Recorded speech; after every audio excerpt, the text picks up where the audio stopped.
In the wild world of nature, some heroes work together. Powerful alliances aren't by choice but survival. Meet the acacia tree and its protectors, acacia ants.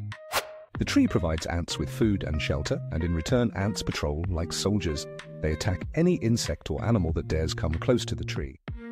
In the ocean, clownfish and sea anemone form a dynamic duo. Anemone's stinging tentacles ward off predators, except the immune clownfish living safely inside.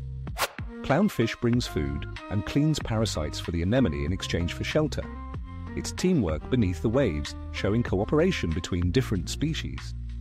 In the harsh African savanna, the drongo bird eavesdrops on meerkats' alarm calls. Sometimes it warns real danger, protecting. Sometimes it fakes alarm to steal food.